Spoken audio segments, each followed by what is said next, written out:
सो बहुत सारे लोग पहली दफ़ा ड्रग्स भी सेक्स के चक्कर में यूज़ करते हैं। यार दोस्त इकट्ठे होंगे कि यार पहला सेक्सुअल एक्सपीरियंस करना है, कोई पेड सेक्सुअल एक्सपीरियंस है या गर्लफ्रेंड है, चर्च का सूटा लगा के जाओगे तो तुम्हारी टाइमिंग, तुम रास्पुटीन बन जाओगे। ठीक है, एक वहाँ से फिर जब वो कंज्यूम किया जाता है, अब वो बेचारे का हो सकता है नॉर्मल टाइम ही, वैसे उसने सारा कुछ नॉर्मल किया, वो कहेगा नहीं है तो चर्च के सूटे की वजह से हुआ, वो हर दफ़ा लगा के जाएगा, वो रूटीन में भी करेगा। कुछ नशे हैं जो मेल्स में ज़्यादा हैं, जिस तरह आइस का नशा है, हीरोइन का नशा है, अल्कोहल का नशा है। कुछ नशे हैं जो फीमेल्स में ज़्यादा हैं, जिस तरह ये नाल्बिन का नशा है या ये ओपिएट्स का नशा है, ये फीमेल्स में ज़्यादा है। सो दोनों में ये जो बॉम्ब है ये इक्वली एक्सप्लोड हो रहा है। और टीन एजर्स में अगेन मेरे पास आते हैं बड़ी बड़ी ये जो फैंसी यूनिवर्सिटीज़ के बच्चे, जी गर्लफ्रेंड बॉयफ्रेंड है, वो दोनों इकट्ठे इंजेक्ट कर रहे हैं, एक दूसरे को लगा रहे हैं। इस मुल्क में मरे हुए साइकाइट्रिस्ट मिला के 700 साइकाइट्रिस्ट, पूरे मुल्क में 25 करोड़ के लिए 700 साइकाइट्रिस्ट मरे हुए मिला के। मरा हुआ पीर तो किसी के काम आ सकता है, साइकाइट्रिस्ट नहीं आ सकता। ठीक है, 13 साल की बच्ची का 19 किलो वजन था। पता क्या लगा, real father was sexually abusing 3 daughters and their friends. That was a psychopath living in Islamabad. तो हम तो मुआशरे का डस्टबिन है, कहाँ तक सुनोगे, कहाँ तक सुनाएं। थोड़े गम के हक में हैं, थोड़े खुशी के हक में हैं, जिंदगी जैसी भी है हम जिंदगी के हक में हैं। क्या बात है, क्या बात है। अस्सलाम वालेकुम नाजरीन, मैं हूं वसीम बलोच कनेक्ट के एक और पॉडकास्ट के साथ मैं हाजिर हूं। आज हमारे साथ हैं डॉक्टर उसामा बिन ज़ुबैर, PIMH के CEO हैं और मेंटल हेल्थ के ऊपर काम करते हैं। आज जो हमने मौजू चुना था, हम काफ़ी अरसे से कोशिश कर रहे थे हम इस मुद्दे के ऊपर बातचीत कर सकें, लेकिन उसके लिए आपको पता है हमें एक्सपर्ट की ज़रूरत थी। तो आज इस पॉडकास्ट के लिए हमने डॉक्टर साहब को ज़हमत दी है। डॉक्टर साहब, थैंक यू सो मच। बहुत शुक्रिया आपका। और नाज़रीन, आज जो हमारा, क्योंकि मेंटल हेल्थ से रिलेटेड बहुत सारे इश्यूज़ हैं और बहुत वास्ट फील्ड है, तो आज हम जिस मौजू के ऊपर गुफ्तगू कर रहे हैं वो है जो ड्रग यूज़ है यूथ के अंदर, और इससे सराउंडिंग जो भी गुफ्तो शनीद है, मुकालमा है, उसके ऊपर हम बात करना चाह रहे हैं। डॉक्टर साहब, एक आम बंदा जो लेमैन है, अब हम ऑफ कोर्स हम अपने सोसाइटी को देखते हैं कि यूथ है, नौजवान है, इस्तेमाल कर रहा है, तो मुझे जनरल बेसिक कितनी इंटेंसिटी, क्या फ्रीक्वेंसी है, क्योंकि आप तो डील करते हैं राइट नाउ, हमारे मुआशरे की सिचुएशन यूथ में क्या है ड्रग्स की? अच्छा, एक तो आम और ख़ास बंदा कोई नहीं होता, सारे बंदे ख़ास होते हैं। बंदों के साथ एडजेक्टिव ना लगाएं जी। और हर बंदा इस चीज़ को समझता है, क्योंकि ये एक ऐसी तलवार है जो इस वक्त माशरे में सबके सर पे लटक रही है। जी। हम जब अपने बच्चों को स्कूल आजकल भेजते हैं तो डरते हुए भेजते हैं कि वहाँ उनको पढ़ाई मिलेगी या ड्रग्स मिलेंगी। ये मसला इतना ज़्यादा है। सो अब एग्जैक्ट फिगर्स कोट करना ना, हमारे मुल्क में रिसर्च एंड डेवलपमेंट का उतना रिवाज नहीं बिल्कुल है। ऐसे कितने स्कूल्स आपको बताएंगे कि यहाँ कितने बच्चे वेप लेते हुए, वेलो लेते हुए, कैनबिस हैश लेते हुए, आइस लेते हुए पाए गए हैं? नहीं। लेकिन मैं चूँकि आपको क्लिनिकल बेस्ड डाटा दे सकता हूँ कि मेरे पास छोटे शहरों के छोटे स्कूलों के बच्चे भी, हमारा ये ख्याल था कि पिंडी इस्लामाबाद में जो बड़ी चेंज के स्कूल हैं, फैंसी स्कूल हैं, वहाँ पे ये मामला बहुत ज़्यादा है। हैश पीना एक स्वैग है, बच्चे बहुत सारे आते हैं। अब मेरे पास छोटे शहरों के चकवाल, तलागंग के सिक्योर स्कूलों के बच्चे, फौजी स्कूलों के बच्चे मेरे पास आ रहे हैं जो ड्रग्स यूज़ कर रहे हैं। अच्छा डॉक्टर साहब, इसी से मैं वो करता हूँ। अब जब हम ये बात करते हैं ना, आपने बच्चों की बात की, यूथ की बात, अब स्कूल, कॉलेजेस, यूनिवर्सिटीज़, अब आपको क्या लगता है कौन सी जो एज है उसमें ज़्यादा यूटिलाइज आप देख रहे हैं ज़्यादा करते हैं? हर जगह पे अभी बड़ा कॉमन है, यूनिवर्सिटीज़ में भी, स्कूल्स में भी। जो ज़्यादा अलार्मिंग है ना, वो टीनेजर्स का है। अच्छा, टीनेजर्स का। 17, 18, 19 साल के बच्चे ड्रग्स यूज़ करते हैं, क्योंकि हमारी बुक ये कहती है जो इस एज में इवन हैश को यूज़ करते हैं उनमें आगे चल के मेंटल इलनेस का चांस बहुत बढ़ जाता है। फिर ये 16, 17, 18 साल की उम्र में आपकी शख्सियत डेवलप हो रही होती है। जी जी। क्या आपने स्ट्रेस में क्या करना है, आपने परेशानी में क्या करना है, आपने लोगों की चीज़ों को रिस्पॉन्स कैसे देना है, आपका थॉट पैटर्न क्या होगा। और उस वक्त अगर आप अपने दिमाग को बायोलॉजिकली भी इंटरफेयर करेंगे कि एक वो केमिकल को एक्सपोज हो रहा है, और दूसरा आपकी शख्सियत का हिस्सा ये बनता जाएगा कि जब स्ट्रेस आएगा एक सूटा लगाना है। स्ट्रेस आने पे किसी बड़े से बात नहीं करनी, कोई किताब नहीं खोलनी, चैट GPT नहीं करना, एक सूटा लगाना है। और दूसरा, मैंने अपने क्लिनिकल इंटरव्यू में एक डिस्क्लेमर ऐड किया। जब मैं पेशेंट से पूछता हूँ कि जी आपको ड्रग्स यूज़ तो नहीं करते, साथ ही मैं डिस्क्लेमर दे देता हूँ कि हैश भी एक ड्रग है। अब हैश को तो, कैनबिस को, चर्स को तो लोग ड्रग समझते ही नहीं। अभी कल मेरे पास इस्लामाबाद में कुलसूम इंटरनेशनल हॉस्पिटल में खातून आई बेटी को लेके, 19 साल की बेटी थी। उन्होंने मेरे साथ लड़ाई झगड़ा शुरू कर दिया। उन्होंने कहा डॉक्टर साहब आप साइकोसिस पे बात करें, इसको एंटी साइकोटिक दें, आप हर दफ़ा ये क्यों कहते हैं कि चर्स पीना छोड़ो, चर्स नहीं छोड़ोगी तो ठीक नहीं होगी, चर्स तो मैं भी पीती हूँ, इसकी बड़ी बहन भी पीती है। तो उसने मुझसे आर्ग्यू किया कि इसको चर्स अलाउ की जाए। उसको फिर मैंने समझाया कि जी चर्स की वजह से साइकोसिस आ रहा है, इसके दिमाग के केमिकल तेज़ हो रहे हैं, but she didn't buy this. तो चीज़ों को जब आप नॉर्मलाइज करेंगे अननेचुरल चीज़ों को, तो फिर उसका टोल टैक्स तो होगा, सोसाइटी पूरी देगी। बिल्कुल। अब इसी सवाल को जब आपने कहते हैं कि आपका तो ये डेली का रूटीन है and you been doing for so many years, और ख़ास तौर पर पिंडी इस्लामाबाद में, और आपने तालीम माशाल्लाह बाहर का एक्सपीरियंस है आपके पास। तो डॉक्टर साहब क्या आपको लगता है कि हमारे मुल्क में, इस माशरे में कौन ज़्यादा इस्तेमाल कर रहा है, मेल फीमेल? इस हवाले से क्या, अगर हम जेंडर वाइज। अच्छा, मेरे हॉस्पिटल में चूँकि मेल वार्ड भी है फीमेल वार्ड भी है, मेरे पास एक 68 ईयर ओल्ड गायनेकोलॉजिस्ट दाखिल थी जो ख़ुद डॉक्टर थी, 4 बेटे डॉक्टर थे, 2 बहुएं डॉक्टर थीं। उनकी टांग काटने के करीब पहुंची हुई है, चूँकि वो टीके लगाती हैं अपने अस्पताल में। उनका अपना नर्सिंग स्टाफ उनको पैथोडीन के टीके, नाल्बिन के टीके लगाता है। 100 ख़वातीन मेरे पास नर्सेज दाखिल होती हैं, ठीक है। तो ख़वातीन और मेल्स में ऑलमोस्ट इक्वली कॉमन है। हाँ, कुछ नशे हैं जो मेल्स में ज़्यादा हैं, जिस तरह आइस का नशा है, हीरोइन का नशा है, अल्कोहल का नशा है। कुछ नशे हैं जो फीमेल्स में ज़्यादा हैं, जिस तरह ये नाल्बिन का नशा है या ये ओपिएट्स का नशा है, ये फीमेल्स में ज़्यादा है। सो दोनों में ये जो बॉम्ब है ये इक्वली एक्सप्लोड हो रहा है। और टीन एजर्स में अगेन मेरे पास आते हैं बड़ी बड़ी ये जो फैंसी यूनिवर्सिटीज़ के बच्चे, जी गर्लफ्रेंड बॉयफ्रेंड है, वो दोनों इकट्ठे इंजेक्ट कर रहे हैं, एक दूसरे को लगा रहे हैं।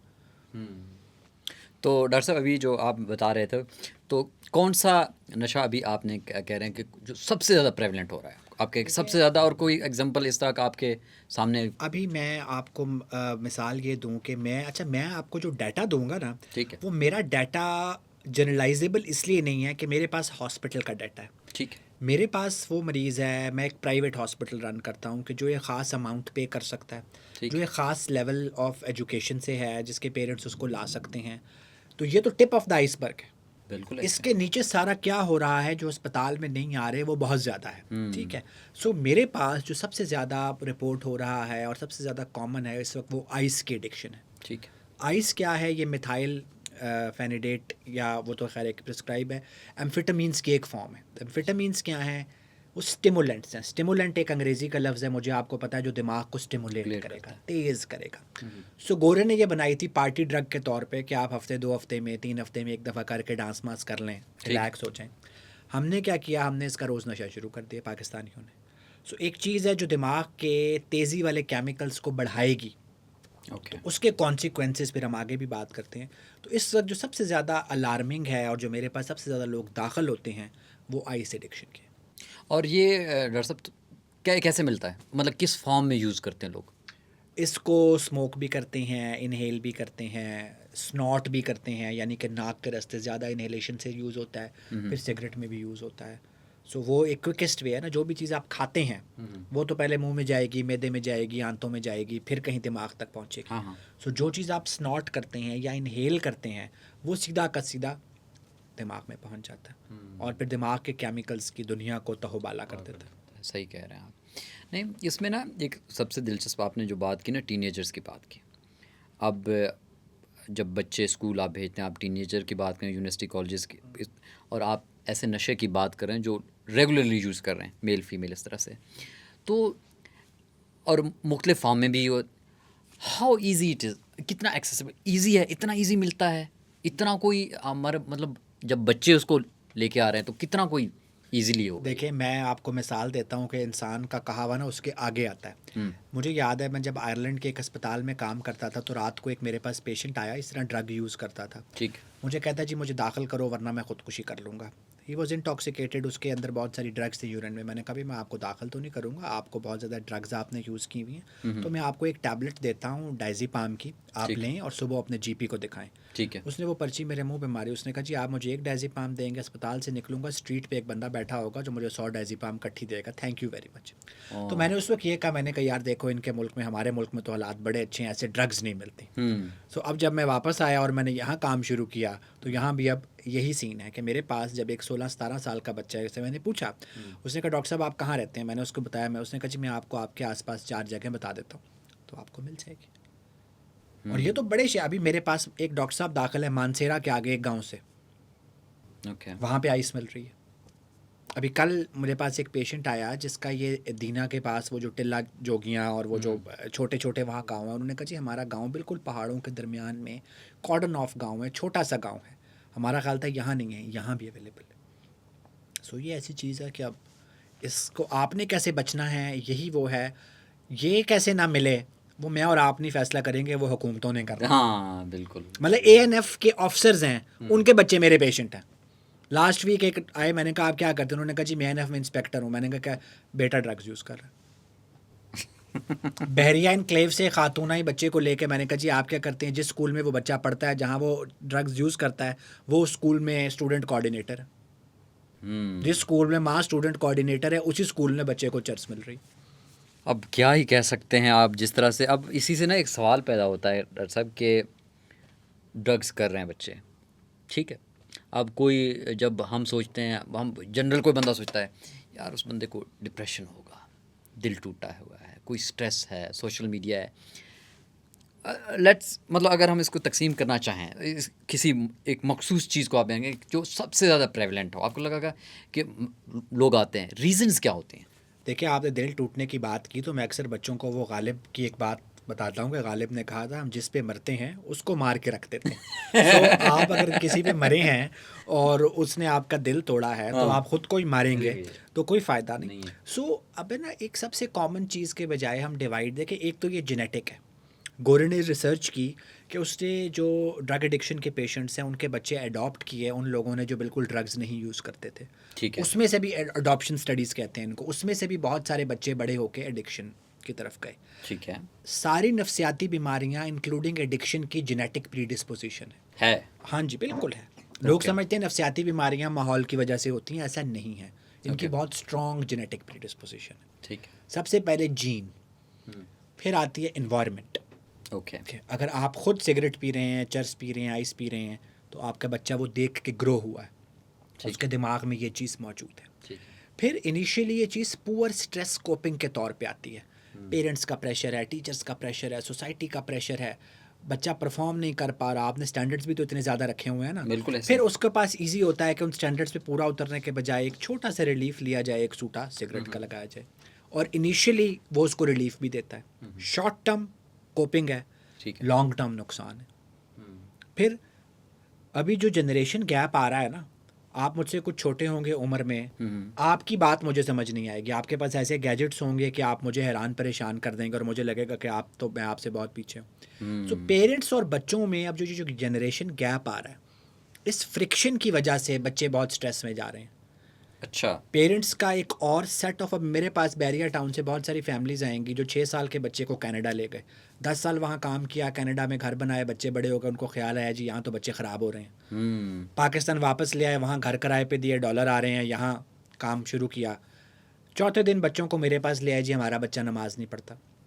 उसे पूछो 16 साल के यहाँ कितने बच्चे नमाज़ पढ़ते हैं, हमारा बच्चा ड्रग्स यूज़ करने लग गया। भाई आप उसके साथ कर क्या रहे हैं? सो बहुत सी दफ़ा बच्चों को एक बनाना विलन कि जी एक 18-19 साल के बच्चे ने कहीं से ड्रग्स ले ली और करनी शुरू कर दी, इस बिहेवियर को ना देखें, इस बिहेवियर के पीछे कॉज को देखें। सो पेरेंटिंग, चाइल्डहुड ट्रॉमा एक बहुत बड़ा कॉज है इस मामले का कि आपने बच्चे को कैसे। अच्छा फिर एक और चीज़ जो असल में मैंने आपको पहले भी बताया था कि हमारे साइड लाइन बड़े मौजूआत निकलेंगे। जी जी बिल्कुल ऐसे ही अब है। मेरे पास एक माँ आएगी बच्चे को लेके, ठीक है।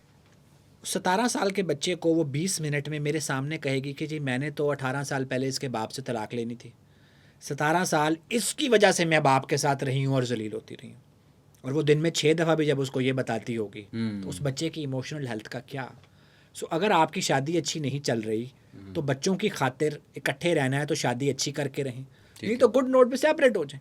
जी। जो बच्चे घर में सुबह दोपहर शाम लड़ाई झगड़ा शाउटिंग मारपीट देखते हैं तो वे ख़ास एनजाइटी के साथ ग्रो करते हैं, और उस एनजाइटी को कम करने का सबसे इफ़ेक्टिव और अच्छा तरीका उनको क्या लगता है?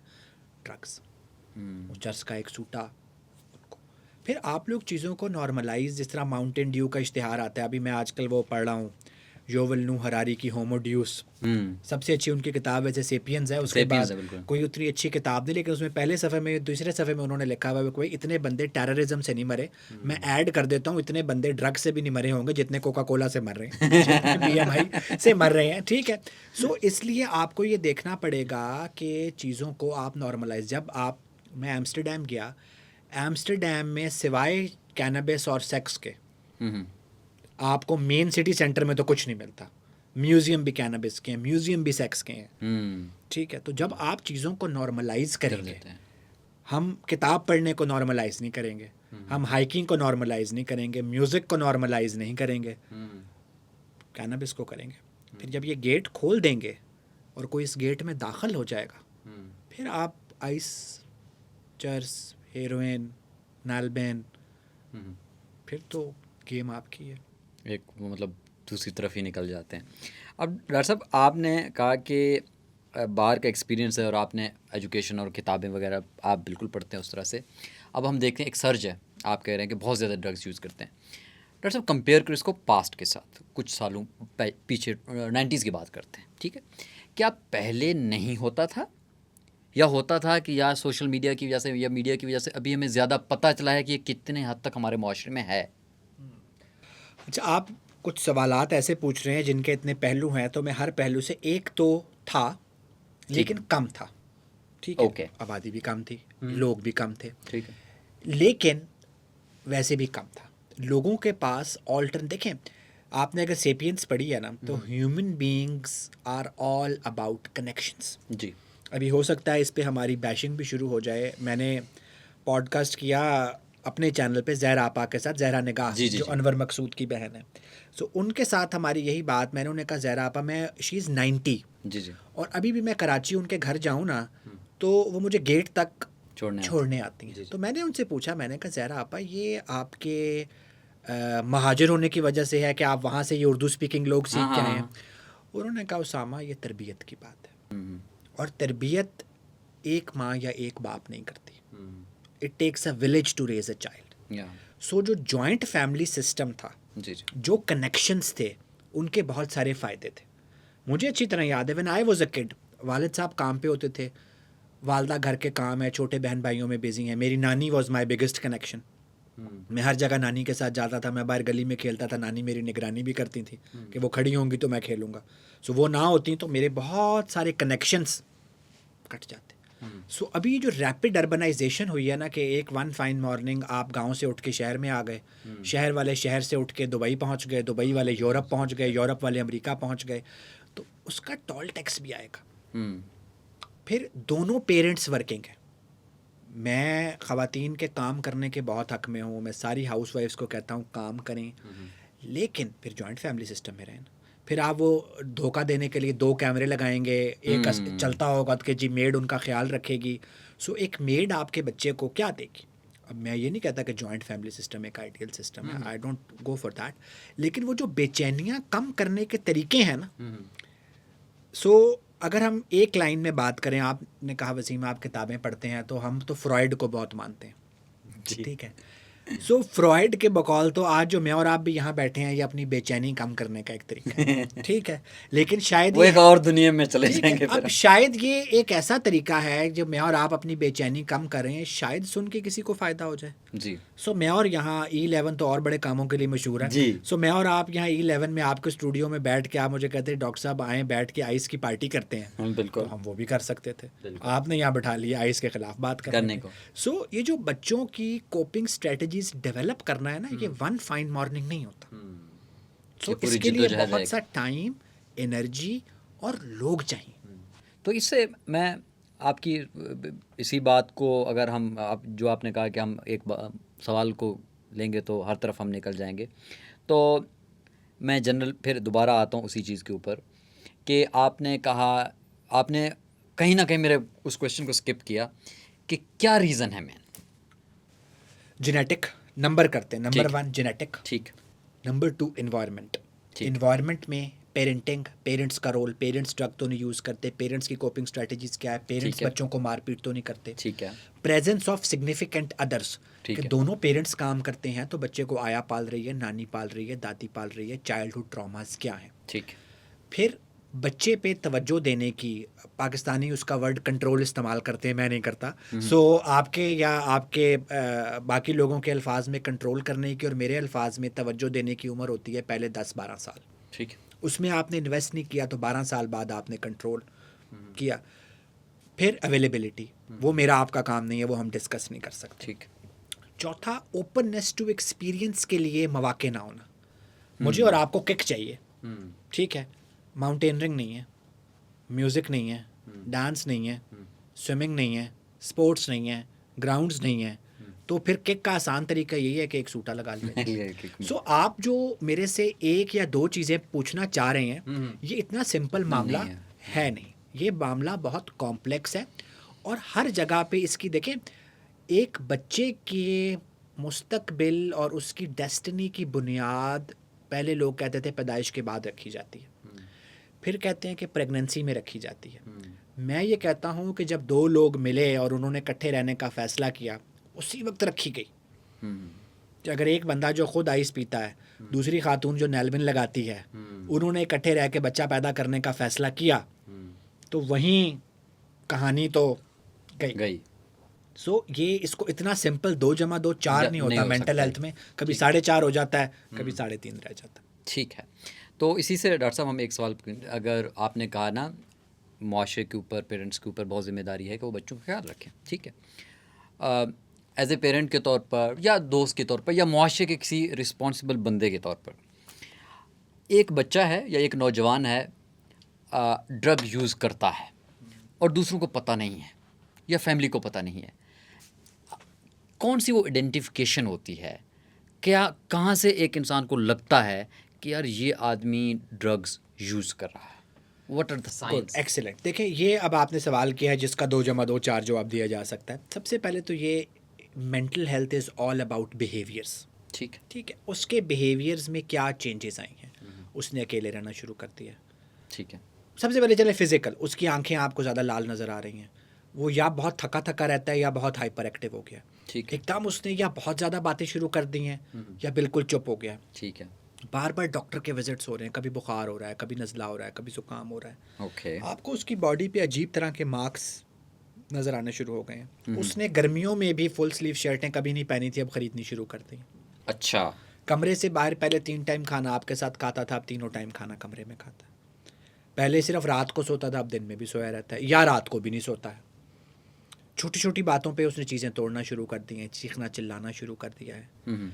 सबसे इम्पॉर्टेंट, उसकी सोशल और ऑक्यूपेशनल क्वालिटी ऑफ लाइफ में डिक्लाइन आ गया है। पिछले सेमेस्टर में उसका GPA 4 था, अभी उसका GPA 1.8 हो गया। पिछले सेमेस्टर में उसकी पूरी एक फ्रेंड्स का सर्कल था, अभी वो सारा गायब हो गया। ये 2 नए दोस्त आए हैं जो उसको गाड़ी पे बिठा के ले जाते हैं शाम को, जब ड्रॉप करते हैं, जब आप सारे सो गए होते हैं। सो एक लफ्ज़ अगर कहेंगे चेंज, दूसरा कहेंगे behaviour. So whenever you note change in behaviour of your child और of your any family member और of your any organisation employ, आपके कान खड़े हो जाने चाहिए। फिर वो चेंज अगर कुछ अरसे तक चल रहा है तो और ज़्यादा खड़े होने चाहिए, क्योंकि जितनी जल्दी आप मेंटल इलनेस और ड्रग्स के पेशेंट के लिए हेल्प ले लेंगे, उतना ही जल्दी बेहतर और ज़्यादा बेहतर होने का मार्जिन बढ़ जाएगा। ठीक है डॉक्टर साहब, इसी से ना ये एक आपने थोड़ा सा पहले डिस्कस भी किया, टैबू टॉपिक है लेकिन कंट्रोवर्शियल भी है, but as a I think हमारे एज ए सोसाइटी के तौर पर जो थोड़ा बहुत हमारी मैसेजिंग जाती है, तो हमें उस तरह के क्वेश्चन करने चाहिए मुझे लगता है, और कहीं कहीं जो जितनी स्पेस मिलनी जो स्पेस में वो बातें होनी चाहिए। और मैंने देखा है आजकल लोगों ने अजीबोगरीब थंबनेल लगा के कुछ बातें की हुई हैं कि भाई क्लिक हो जाए उस चीज़ के ऊपर। डॉक्टर साहब, बहुत हम सुनते हैं और हमने पढ़ा भी है, काफ़ी हम इंटरनेशनल कुछ ऐसे इवेंट्स भी होते हैं, हम देखते हैं कि जो लिंक है सेक्स और ड्रग्स का, यूजुअली कहते हैं कि लोग काफ़ी दफ़े बड़े एक्सपीरियंस हैं, लोग इसीलिए यूज़ करते हैं स्टार्ट में। सो इस टॉपिक को या इस चीज़ को थोड़ा सा अगर आप बता। देखिए, एक तो ये बात याद रखें कि एक बायोलॉजिकल फंक्शन को आप टैबू कैसे बना सकते हैं। सेक्स उतना ही इम्पॉर्टेंट है जितना खाना पीना और सोना, जी ठीक है, एक बायोलॉजिकल नीड है।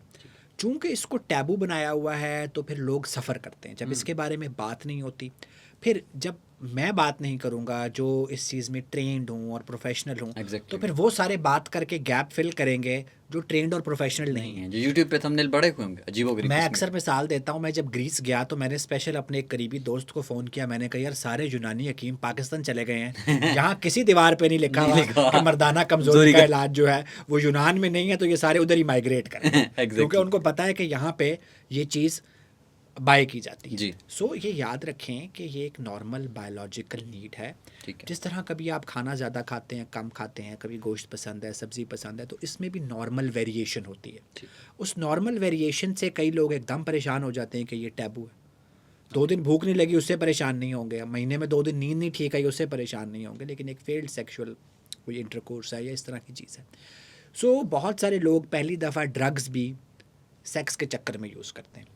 यार दोस्त इकट्ठे होंगे कि यार पहला सेक्सुअल एक्सपीरियंस करना है, कोई पेड सेक्सुअल एक्सपीरियंस है या गर्लफ्रेंड है, चर्च का सूटा लगा के जाओगे तो तुम्हारी टाइमिंग, तुम रास्पुटीन बन जाओगे, ठीक है। एक वहाँ से फिर जब वो कंज्यूम किया जाता है, अब वो बेचारे का हो सकता है नॉर्मल टाइम ही, वैसे उसने सारा कुछ नॉर्मल किया, वो कहेगा नहीं ये तो चर्च के सूटे की वजह से हुआ, वो हर दफ़ा लगा के जाएगा, वो रूटीन में भी करेगा। ठीक फिर बहुत सी दफ़ा जो हमने कहा पार्टी ड्रग्स ये आपको स्टिमुलेट करती हैं, जी, तो जी। आप डांस करते हैं, नाचते हैं, गाते हैं, यू परफॉर्म सेक्स, तो वहाँ से चीज़ आती है। फिर इसकी वजह से सेक्सुअल प्रॉब्लम्स पैदा होती हैं कि अल्कोहल है, अल्कोहल लॉस ऑफ लिबिडो करता है, जो CNS डिप्रेसेंट्स हैं। जी जी सो बहुत सारी चीज़ें इससे लिंक होती हैं। फिर ये जो आइस की मैंने बात की थी, इनके साथ रिस्की सेक्सुअल बिहेवियर्स लिंक होते हैं कि आपने बहुत ज़्यादा ड्रग्स की हुई हैं तो फिर आप अनप्रोटेक्टेड सेक्सुअल इंटरकोर्सेज में इन्वॉल्व होते हैं। एक आप कह लें कि ऑल्टर्ड सेक्सुअल प्रैक्टिसेस में इन्वॉल्व होते हैं, ह्यूमंस के साथ भी, फीमेल पार्टनर के साथ भी समटाइम्स, और बहुत सारी चीज़ें। उससे फिर सेक्सुअली ट्रांसमिटेड डिजीज़ आने का इम्कान होता है। सो इसलिए हमारे जैसे लोग समझते हैं जी सिर्फ हीरोइन एडिक्शन में आपने HIV का टेस्ट कराना चूँकि लोग टीके लगाते हैं, ऐसा नहीं है। हमारे पास जो ड्रग्स का पेशेंट आता है हम उसका हेपेटाइटिस B, C और HIV पहले करवाते हैं कि बहुत सी दफ़ा ये जो थ्रिल सीकिंग बिहेवियर आता है ड्रग्स के बाद, जिसमें आप 200 की स्पीड से गाड़ी चलाते हैं, जिसमें आप वन व्हीलिंग करते हैं, उसी में आप फिर अनप्रोटेक्टेड सेक्सुअल एक्टिविटी भी करते हैं। तो ये सेक्स और ड्रग्स का रिश्ता कोई वैसे आज का नहीं है, जी जी ये भी ड्रग्स भी हज़ारों साल पहले से इस्तेमाल हो रही हैं और इनका और सेक्स का रिलेशनशिप भी हज़ारों साल पुराना है। ठीक है ठीक है। अच्छा डॉक्टर साहब अभी आपने सेक्स और ड्रग के लिंक की बात भी की और उसके साथ आपने ड्रग्स के हवाले से भी बात की। एक नौजवान है, एक तो होता है कि एक वालिदैन की ज़िम्मेदारी होती है कि वो आप तक आते हैं या हेल्प लेते हैं। काफ़ी हमारे यहाँ नौजवान हैं जो, मैं श्योर हूँ काफ़ी सारे नौजवान हैं जो हेल्प लेना चाह रहे होते हैं लेकिन नहीं ले सकते। उनको शायद लगता है कि मुआशरा, अब मैं शायद पिंडी इस्लामाबाद की बात ना करूँ, ऐसे कई जगह हैं। जिस तरह मैं, क्योंकि बलूचिस्तान हब है, मतलब वहाँ पर आपको खाने पीने की चीज़ नहीं, इतना ड्रग्स मिलता है आराम से।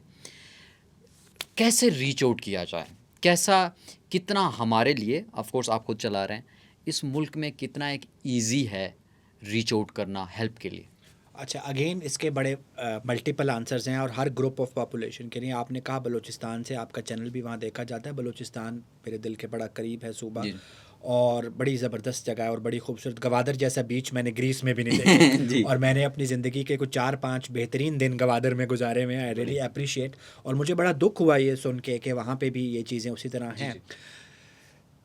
मेंटल हेल्थ के बारे में हम 100 साल बाद भी फुली डिस्टिग्मेटाइज होकर बात नहीं कर सकते। 100 साल बाद भी आप अपनी आंखों, गुर्दों और फेफड़ों के मुतालिक तो ईजी बात करेंगे, ठीक है, अपने रवैये के मुतालिक नहीं करेंगे। ठीक है, अपने रवैये के मुतालिक हम कॉशियस होते हैं। हेल्प लेंगे नहीं तो मामला बढ़ता जाएगा। सबसे पहली हेल्प हम आजकल GPs को ट्रेन करते हैं, जनरल फिजिशियंस को, जनरल डॉक्टर्स को ट्रेन करते हैं ठीक कि यार आप आइडेंटिफाई कैसे कर लो। इस मुल्क में मरे हुए साइकाइट्रिस्ट मिला के 700 साइकाइट्रिस्ट हैं। पूरे मुल्क में, पूरे मुल्क में 25 करोड़ के लिए 700 साइकाइट्रिस्ट हैं, मरे हुए मिला के। अब मरा हुआ पीर तो किसी के काम आ सकता है, साइकाइट्रिस्ट नहीं आ सकता। ठीक है, और मेरा ख्याल है कि मेरे बाद, मैं तो उन लोगों में से हूँ जो बाहर से वापस आए, मेरे बाद कोई साइकाइट्रिस्ट जो यहाँ ट्रेन हो रहा है वो यहाँ रहने को भी तैयार नहीं। ठीक है, तो साइकाइट्रिस्ट बढ़ने का इम्कान भी बड़ा ब्लीक है। सो फिर ये जिम्मेदारी आप लोगों समेत सबको उठानी पड़ेगी। जनरल डॉक्टर्स को हम ट्रेन करते हैं, मैं तो पीरों को भी इंक्लूड और ट्रेन करने के हक में हूँ कि यार अगर 4 लोग आपकी बात सुनते हैं बिल्कुल अच्छी तो, बात है। और सारे लोग जो उनके पास जा रहे हैं कल मेरे पास आ जाएं, मेरे पास तो इतनी टाइम और स्पेस नहीं है। फिर लोग समझते हैं कि सारा कुछ प्राइवेट अस्पताल में होता है। मेरे पास जो लेस अफोर्डिंग पेशेंट्स आते हैं उनको मैं बताता हूँ कि हर बड़े गवर्नमेंट अस्पताल में एक साइकाइट्री डिपार्टमेंट मौजूद है जहाँ एक साइकाइट्रिस्ट है। ठीक। फिर मुफ्त इलाज कराना है, थोड़े धक्के खाने पड़ेंगे, ठीक है, जाहिर है हर एक का एक सेटअप। और ये नहीं कि यहाँ धक्के खाने पड़ते हैं।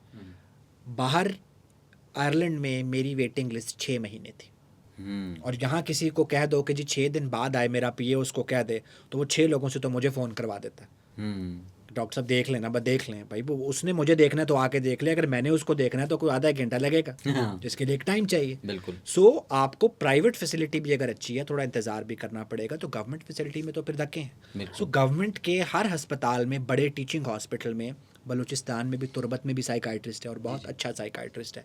कोयटा में पूरा डिपार्टमेंट है। ये 2 शहरों का तो मुझे अच्छी तरह पता है, बाकी भी पूरे मुल्क में है। फिर एक प्राइवेट सेक्टर है, प्राइवेट में भी आपके पास रेंज है, कुछ कॉस्ट वाइज भी रेंज है, एक्सपर्टीज़ वाइज भी रेंज है। आप चैट जीपीटी करें, आप लिंक्डइन देखें, गूगल देखें, रॉन्ग नंबर्स के पास ना जाएं जी। ठीक है। आजकल मेंटल हेल्थ का बेड़ा, आपकी मैं पॉडकास्ट के थ्रू ये बात हर दूसरे तीसरे बंदे ने उठाया हुआ है। हर बंदा यहाँ डॉक्टर बना हुआ है, मेंटल हेल्थ एक्सपर्ट बना हुआ है, और मीडिया उनको प्रमोट भी कर रहा है, उनके बहुत सारे फॉलोअर्स भी हैं, चूँकि वो ऐसी बात करते हैं जो बिकती है। जी जी। बट वो नॉन एविडेंस बेस्ड है। ये बात याद रखें, मेंटल हेल्थ भी उतनी ही साइंस है जितनी फिजिकल हेल्थ है। जी जी। जिस तरह शुगर की बीमारी होती है, ब्लड प्रेशर की होती है, इसी तरह डिप्रेशन की बीमारी होती है, नशे की बीमारी होती है। सो हेल्प अवेलेबल है। और अगर आप 18 साल से ऊपर हैं, ये भी आपके तवज्जुह से मैं बता दूं, 18 साल से कम है तो you have to come with the parents. Okay. 18 साल से ऊपर हैं तो आप इस मुल्क के एक आज़ाद शहरी हैं, आप वोट डाल के वज़ीर आज़म का इंतखाब कर सकते हैं, तो आप अपने डॉक्टर का भी इंतखाब कर सकते हैं। You yourself can walk in to the clinic और आप अपना इलाज करवाएं। ठीक है डॉक्टर साहब, इसी से मैंने एक सवाल, आजकल हम देखते हैं ना, काफ़ी इदारों का भी मैंने देखा, हर किसी ने अपना एक मेंटल हेल्थ पोर्टल जो फ्री टोल, वो कहते हैं फ़ोन पे हम आपको बिल्कुल जो भी मसला हो रहा है, कोई इशू हो रहा है तो आप हमें बता दें, हम करते हैं।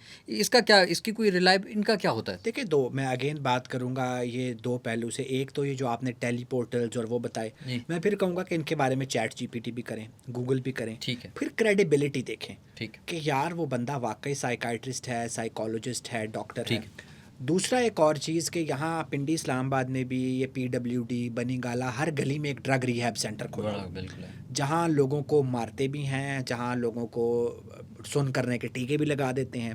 मैंने जब अपने हॉस्पिटल को करने का सोचा तो it was not a drug rehab centre. Drug rehab centre इसका एक छोटा सा पार्ट है। मेरे पास बहुत सारे रिहैब सेंटरों के लोग आ गए, उन्होंने कहा डॉक्टर साहब आप डॉक्टर हैं, आप ये काम कैसे करेंगे? मैंने कहा जी डॉक्टर नहीं करेगा तो और कौन करेगा? ठीक। उन्होंने कहा जी ये तो फिजिकल, इनको मारना पीटना होता है और आप। मैंने कहा भाई हमने तो किताब में कहीं मार पीट नहीं देखी। सो फिर मैंने जब आइडेंटिफाई किया तो मुझे पता लगा कि लोगों को बेवकूफ़ बनाया जाता है। हर बंदा जिसको कोई काम नहीं कर रहा, उसने 20 साल में एक गली में एक घर किराए पे लेके ड्रग रिहैब सेंटर खोला हुआ है। 3 महीने के लिए बंदों को बंद कर देते हैं, कोई किसी किस्म का इलाज नहीं होती, दवाई नहीं होती। एक साइकाइट्रिस्ट का नाम कुछ पैसे दे के PMDC के कागज़ों के लिए रखा हुआ है या अपने बाहर डिस्प्ले किया हुआ है, वो महीने में एक दफ़ा आता है, राउंड करके चला जाता है। मुझे इतने लोगों ने, उन्होंने कहा डॉक्टर साहब आप नाम दे दें, आपको इतने पैसे मिलेंगे। मैंने कहा जी आना कितनी दफ़ा होगा? उन्होंने कहा आना नहीं है, ना आने के पैसे मिलेंगे। सो ये फिर लोग हाईजैक, फिर लोग क्या होता है, एक यूके से खातून थी, उन्होंने मुझसे ऑनलाइन अपॉइंटमेंट ली। अब आप सोचें वो कितनी ओवरवेल्म थी, पढ़ी लिखी खातून थी यूके में। उन्होंने मुझे वीडियो कॉल पे कहा कि डॉक्टर साहब आप कुरान पे हाथ रखें कि आप मरीज़ को मारेंगे नहीं।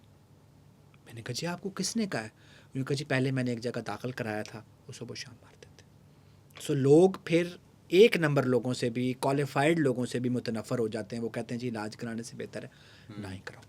सो पहला याद रखें, डू नो हार्म। आप मरीज़ को फ़ायदा नहीं दे सकते, नुकसान ना दें। अपने सर से टालें ना कि जी एक रिहैब सेंटर में हमने जमा करा दिए। लोग इस किस्म के वर्ड्स यूज़ करते हैं, जी जमा करा दिए। शुगर का मरीज़ है तो अस्पताल में दाखिल कराया है, और नशे का मरीज़ है तो अस्पताल में जमा करा दिया। ठीक, ये ना, ये इट्स वेरी सैड। डॉक्टर साहब इसी से अब आखिरी चंद सवाल रहते वो मैं करूँगा कि जब लोग आपको रीच आउट करते हैं, ठीक हो गया, तो मुझे थोड़ा सा, आपको आपने कहा कि 2+2 4 नहीं होते आपकी उस फील्ड में, लेकिन जब एक पेशेंट आता है आपके पास,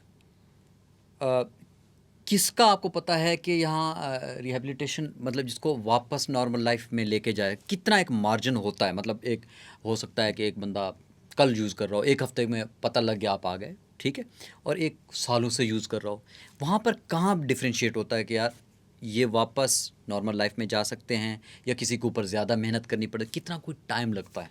देखिए, एक तो ये है कि WHO गाइडलाइंस हैं कि अगर ड्रग एडिक्शन का मामला ज़्यादा है तो 90 to 120 डेज़ लगते हैं। अच्छा। एक होता है विड्रॉल, कि जो एक चीज़ पे दिमाग आदी हुआ हुआ है, जब वो नहीं देंगे तो वो फेज़ कुछ सिम्टम्स आएंगे, ठीक। जिस्मानी भी हो सकते हैं, नफ्सियाती भी हो सकते हैं, उसमें 10 से 15 दिन, मैक्सिमम 20 दिन लगते हैं। ठीक। फिर कई दफ़ा ड्रग इंड्यूस साइकोसिस चल रहा होता है कि चर्स या आइस की वजह से दिमाग के केमिकल तेज़ हो जाते हैं, मरीज़ लोगों पे शक, मरीज़ नुकसान पहुंचा सकता है, ठीक। उसको लोगों पे शक हो रहा होता है, कानों में गैबी आवाज़ें आ रही होती हैं, उसका हकीकत से राब्ता कट जाता है, कुछ लोग नबूवत का दावा कर देते हैं, कुछ वज़ीर-ए-आज़म होने का, कुछ को लगता है एजेंसियाँ उनके पीछे लगी हुई हैं। सो पूरा ये साइकोटिक एपिसोड आ जाती है, जो स्किज़ोफ्रेनिया बीमारी नहीं होती, ड्रग इंड्यूस साइकोसिस होता है। ठीक। उसमें तो बगैर दाखिले के इलाज हो ही नहीं सकता। सो सबसे पहले हम साइकोसिस सेटल करते हैं, या ड्रग ना देने की वजह से जो अलामात आती हैं उसको सेटल करते हैं। फिर आता है बिहेवियरल डिपेंडेंस, कि उसकी ज़िंदगी घूम ही उस चीज़ के गिर्द रही होती है, उसको उसके बगैर जीना आता ही नहीं है, फिर उसको उसके बगैर जीना सिखाना होता है। अब इस सारी कहानी में कुछ रोल दवाई का होता है, कुछ पेशेंट की सोच और बिहेवियर पे काम करना होता है, और सबसे इम्पॉर्टेंट घर वालों के साथ काम करना होता है। हमारे यहाँ मैक्सिमम प्रॉब्लम एक पैथोलॉजिकल फैमिली होती है। एक घर है जिसके 5 बंदे मेरे मरीज़ हैं, छठे बंदे की वजह से वो नहीं दिखाएगा। ठीक है। सो वो जो प्रॉब्लम है ना, कि घर वालों ने कैसे मैनेज करना है, वो बहुत मुश्किल मामला है। वो मुश्किल मामला होता है। ठीक है। अच्छा डॉक्टर साहब, थोड़ा सा हमें बताइएगा PIMH के मतलब जो आपका हॉस्पिटल है यहाँ पर पिंडी में, तो थोड़ा सा हमें बताइएगा कि किस तरह के लोग आपके पास आते हैं, और कोई आपसे हेल्प लेना चाहे तो किस तरह रीच आउट किया जा सकता है, थोड़ा सा हमें बताइए। जी, हमारे पास इस इंस्टीट्यूट में it was my dream project कि पाकिस्तान में कोई एक ऐसा इंस्टीट्यूट बनाया जाए जहाँ एविडेंस बेस्ड का क्या मतलब है, जो चीज़ किताब में लिखी हुई है, किताब से बाहर नहीं। ठीक है। सो उसमें हमारे पास ये मेल्स और फीमेल्स का लोग, हमने जब अस्पताल बनाया तो हमने कहा जी फीमेल्स के साथ तो मैक्सिमम साइकाइट्रिक पेशेंट दाखिल होंगे, स्किज़ोफ्रेनिया, बाइपोलर, एडिक्शन के इश्यूज़ नहीं होंगे। मेरे पास इस वक्त एक 65 ईयर ओल्ड आंटी भी दाखिल हैं जो आइस की एडिक्शन में मुब्तला थी। ठीक है। सो हमारे पास मेल फीमेल एडिक्शन यूनिट्स हैं, मेल फीमेल साइकाइट्रिक यूनिट्स हैं जो स्किज़ोफ्रेनिया या बाइपोलर के पेशेंट्स होते हैं, जो बहुत हाई हुए होते हैं, साइकोटिक होते हैं। फिर हमारे पास बच्चों का एक ऑटिज़म सेंटर है, जो हम उनके साथ करते हैं। फिर एक डिफरेंट चीज़ जो मैं पिछले 3 साल से पाकिस्तान में कर रहा हूँ, वो है ट्रांसक्रेनियल मैग्नेटिक स्टिमुलेशन। ये एक नया इलाज है जो दुनिया में 20-22 साल से हो रहा है, कि जो सख्त नफ्सियाती बीमारी के मरीज़ होते हैं, डिप्रेशन के, एनजाइटी के, OCD यानी वसवसों की बीमारी के, जो 2 दवाइयों से ठीक नहीं होते, उसके लिए I offer transcranial magnetic stimulation.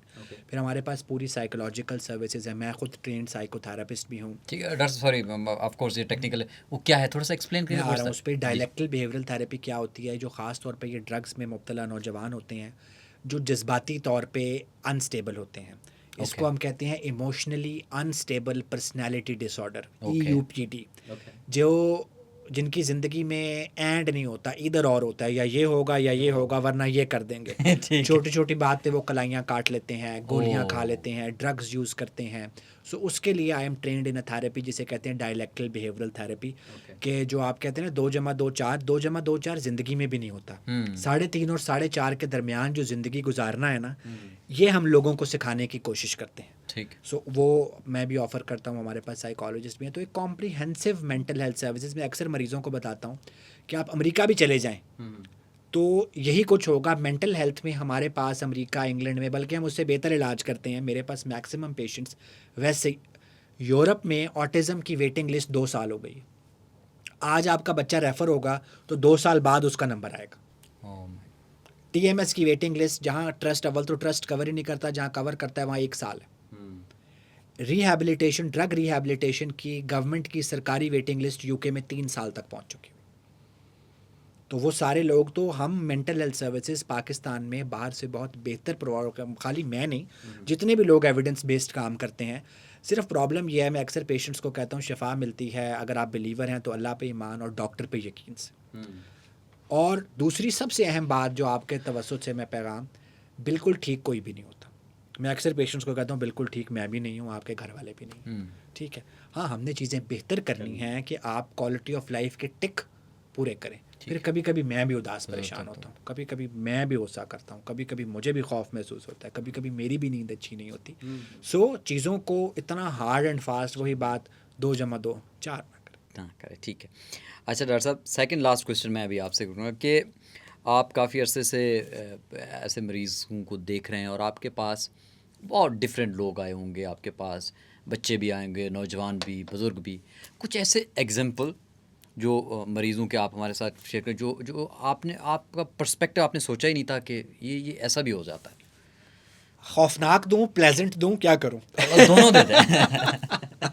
दोनों दे दें। खौफनाक तो वो है, मेरी एक पेशेंट थी जिसने अपने 2 सगे बच्चे ज़िबा कर दिए थे, एक 4 साल का और एक 7 साल का। डॉक्टर साहब, ये जो चीज़ है कि इतने साल तक आप वो किस मेंटल हेल्थ तक पहुंची होंगी, जो भी है ना, वो मतलब नॉर्मल चल रहा होता है माशरे के लिए कि अगर एक लेवल पे आप जाते, आप इस तरह की हरकत कर रहे होते हैं, तो आपको स्टेजेस पे पहुंचे होंगे ना कहीं। तो देखिए, वो स्टेजेस पे डॉक्यूमेंट हो रही होती हैं और वो रीइंफोर्स हो रही होती हैं ना, जिनकी चीज़ों को मानते गए, पूरी होती गई, तो आपकी पर्सनैलिटी क्या डेवलप होती है कि आपका दिमाग ट्यून हो जाता है कि जो मैंने कहना है वही होना है। जी। जब उसके खिलाफ चीज़ होती है तो चाहे आपको सगे बच्चे मारने पड़े। तो एक तो पर्सनैलिटी डिसऑर्डर होता है। ये याद रखें, मेंटल डिसऑर्डर में एक तो वो मेंटल इलनेस आ रही होती है, ठीक। फिर एक बैकग्राउंड पर्सनैलिटी होती है। जिस तरह मेरे पास आज एक पेशेंट, उसने कहा जी मैं कभी गुस्से में चीखा चिल्लाया नहीं। मैंने कहा जी, एक वो लोग होते हैं जो गुस्से में चीखते चिल्लाते हैं, दूसरों को एक वो होते हैं जो एम्बाइब करते हैं। ठीक।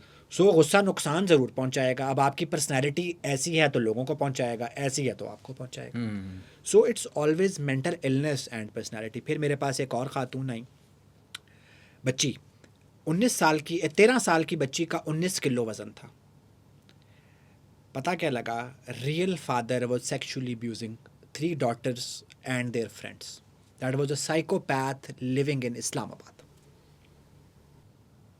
तो हम तो माशरे का डस्टबिन है, कहाँ तक सुनोगे, कहाँ तक सुनाएं मैडम नूरजहां। हाँ ने कहा नहीं, इसमें आपने एक अच्छी कहानी भी, पॉजिटिव ऑफ कोर्स होंगी आपके सामने। ऐसे आए होंगे आपके पेशेंट्स जो आपके इलाज के बाद बेहतर हुए होंगे, पॉजिटिव उसमें अभी मेरे एक पेशेंट हैं जो आज ही मेरे साथ, उनकी ऑनलाइन मीटिंग थी, जो भी सऊदीया में एक बहुत हाई एंड CEO हैं। वो जब मेरे पास आए तो बहुत आइस इंड्यूस एडिक्शन थी। फिर मेरे पास एक बच्चा सिंगापुर से लाया गया जिसका ऑलमोस्ट 140 IQ था। वो वहाँ पे एक यूनिवर्सिटी में स्कॉलरशिप पे पढ़ रहा था, उसने कोई ड्रग्स यूज़ की, वो हाई हो गया, साइकोटिक हो गया, और अब हमारे पास वो दाखिल रहा। वो हमारे हॉस्पिटल के अर्ली ऑन के कुछ पेशेंट्स में से था, और अभी वो अपनी ग्रेजुएशन कंप्लीट करके पाकिस्तान आ गया हुआ, अपने बाप का बिजनेस संभाल रहा है, he is doing tremendous job. So जब तीनों चीज़ें मिलती हैं ना, मैं अक्सर पेशेंट्स और उनके घर वालों को बताता हूँ, मैंने अकेले ने कुछ नहीं करा, हम मिलके एक टीम बनाएंगे। कुछ रोल मेरा है, कुछ पेशेंट का है, कुछ घर वालों का है, तीनों मिल के एज ए टीम काम करेंगे। कुछ दवाई जाएगी, कुछ सोच और बिहेवियर पे काम होगा, कुछ माहौल पे होगा, तो चीज़ें बेहतर होंगी। मुकम्मल ठीक तो फिर कोई भी नहीं। बस डॉक्टर साहब, लास्ट वर्ड्स, आपका कोई मैसेज हो यूथ के नाम जो खासतौर पर सोशल मीडिया देखते हों, इन्फ्लुएंस होता हूँ ड्रग्स से, और आजकल तो आपको पता है म्यूज़िक में बहुत सारी चीज़ों में हो, या जनरली किसी मसले के हल के लिए ड्रग्स की तरफ जाते हैं। Any final words you want? देखिए, एक वर्ड तो ये है कि सोशल मीडिया का भी इस्तेमाल इस तरह करें, फिल्में देखें, नेटफ्लिक्स देखें, डॉक्यूमेंट्रीज़ देखें, रील्स की स्क्रॉलिंग ना करें। उसी मोबाइल से अगर आप एक नेटफ्लिक्स की मूवी देखेंगे तो आपको सेहत मिलेगी, और उसी मोबाइल में अगर आप रीलें देखेंगे तो आपको सेहत नहीं मिलेगी। दूसरा, ज़िंदगी शेड्स ऑफ ग्रे में चलती है। ज़िंदगी हाँ और ना के दरमियान में होती है, ठीक है। हम लोग जब किसी बात पे फिक्स हो जाते हैं कि जी ऐसे ही होगा, ब्लैक और वाइट, तो मामला बड़ा गड़बड़ हो जाता है। और ये बात याद रखें कि ज़िंदगी बहुत अच्छी चीज़ें नहीं भी देगी, फिर भी हमने अच्छे तरीके से जीना सीखना है, मिजरेबल हुए बगैर। बिल्कुल ऐसे। थोड़े गम के हक़ में हैं, थोड़े खुशी के हक़ में हैं। ज़िंदगी जैसी भी है, हम ज़िंदगी के हक़ में। क्या बात है, क्या बात है। Thank you so much doctor साहब। और इंशाल्लाह हम आज तो हमने इस ड्रग्स के ऊपर मुद्दे के ऊपर बात की, जब आपके पास नेक्स्ट टाइम होगा तो हम और मौज़ूआत के ऊपर डिस्कस करेंगे। Thank you so much. और नाज़रीन, ये थे डॉक्टर उसामा, और इंशाल्लाह जब नेक्स्ट टाइम हम आएंगे एक नए गेस्ट के साथ, लेकिन आप लोगों ने अपना फ़ीडबैक ज़रूर दीजिएगा हमें, इंस्टा पे, टिकटॉक पे, यूट्यूब पे। अपना ढेर सारा ख्याल रखिएगा। अल्लाह हाफ़िज़।